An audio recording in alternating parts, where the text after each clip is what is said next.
Welcome back to another video. I am Legends&Stories, and today I am going to be talking about La Llorona, the weeping woman of the Southwest. And I am using a website that I will post in the description box below, so you can read off of it yourself if you want. But so let's get into it.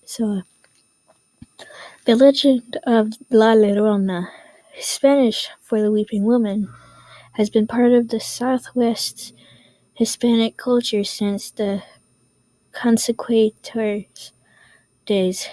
The tall, thin spirit is said to be blessed with natural beauty and long flowing black hair. She wears a white gown and roams rivers and creeks, wailing into the night and searching for her children to drag, screaming to a watery grave. I don't even know what I would do if I saw her, but my human instincts of let's help the person out will probably kick in and probably help her find her children. But the site also says that no one knows when the legend of La Llorona began or where it originated. The tales vary from source to source. The common thread is that she is a spirit of a doomed mother who drowned her children and spends eternity searching for them in rivers and lakes. La Llorona, christened Maria, was born to a peasant family in a humble village. Her startling beauty captured the attention of area's rich and poor men. She was said to have spent her days in her humble peasant surroundings, but she would don her best white gown in the evenings and thrill the men who admired her in local fandangos. The young men anxiously waited for her arrival, and she revealed the attention that she received. However, La Llorona had two small sons who made it difficult for her to spend her evenings out. She often left them alone while she cavorted with the gentlemen during the evenings. One day the two small boys were found drowned in the river. Some say they drowned through her neglect, but others say that they may have died by her own hand. If I was La Llorona, I would probably be searching for eternity to try and find my kids. But another legend says that La Llorona was carrying a woman full of life, who was a caring, full woman and love, who married a wealthy man who lavished her with gifts and attention. However, after she bore him two sons, he changed, returning a life of womanizing and alcohol, often leaving her for months at a time. He seemingly no longer cared for the beauty of Maria, even talking about leaving her to marry a woman with his own wealthy class. When he did return home, it was only to visit his children, and the devastated Maria began to feel resentment toward the boys.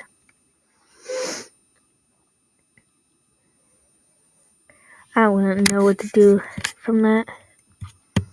But one evening, as Maria was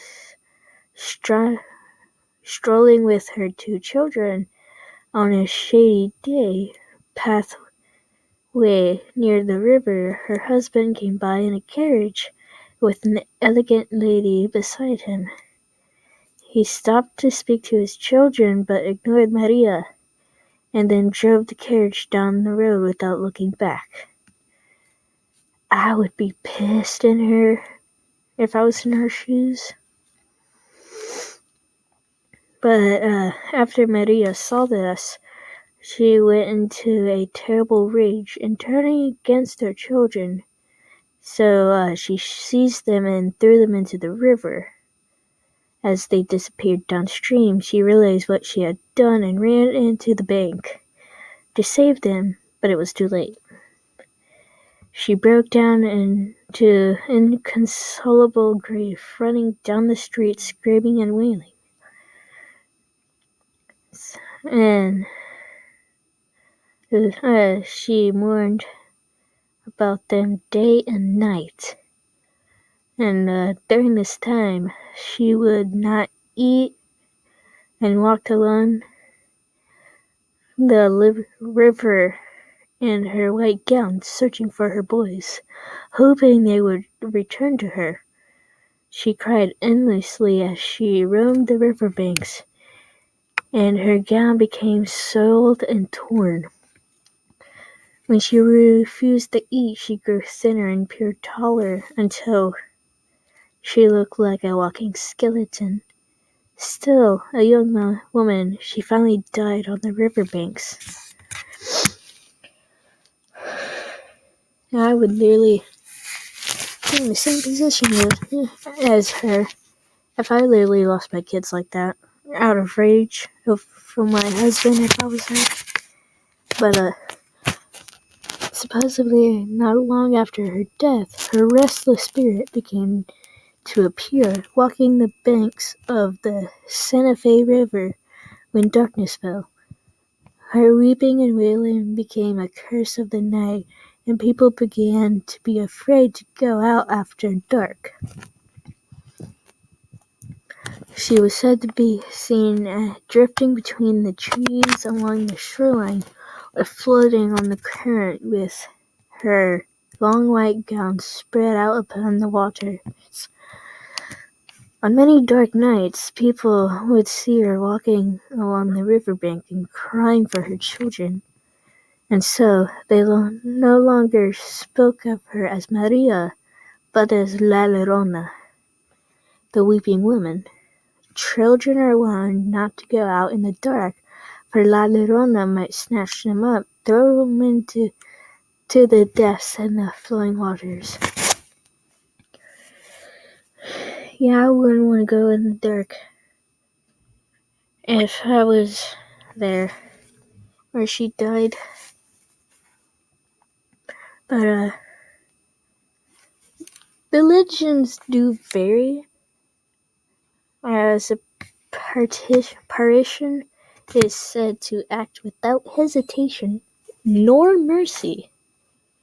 The tales of her cruelty depend on the version of the legend that you hear.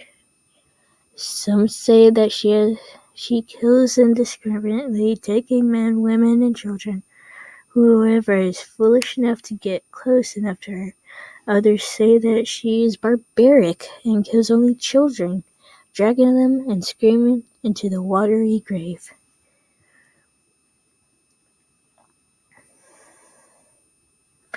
And I'm guessing that La Llorona not only died on the banks as well as her kids dying there. It was she was seen on a creek between Mora and Guadalupe, New Mexico, and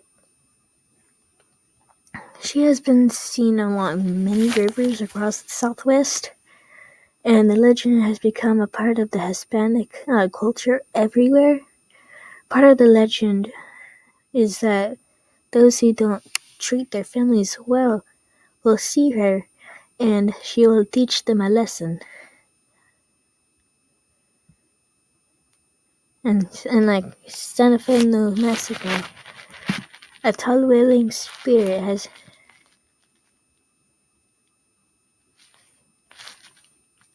been repeatedly seen, but in a better building built on a land that once was an old Spanish Indian graveyard near the Santa Fe River.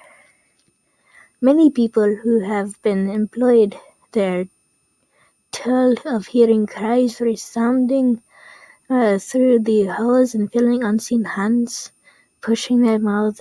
They were on stairways. But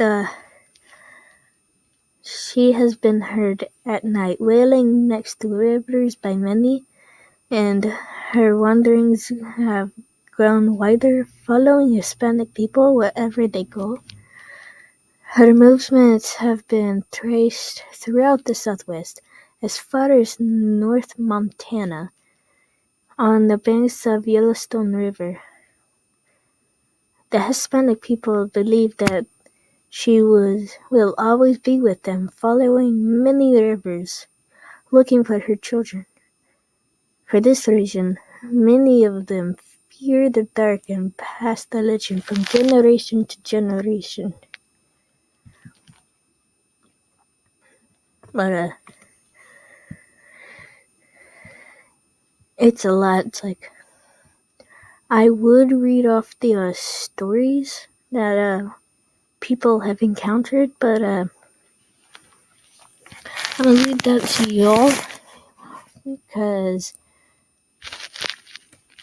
y'all might want to maybe read them.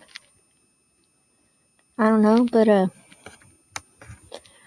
I'm gonna end this one off here. I will see y'all in the next video, and don't forget to hit that like button. Comment down below which one you might want to see next or hear, and hit that subscribe button. Click the bell notification, and so you'll never miss a video again. I will see y'all in the next one.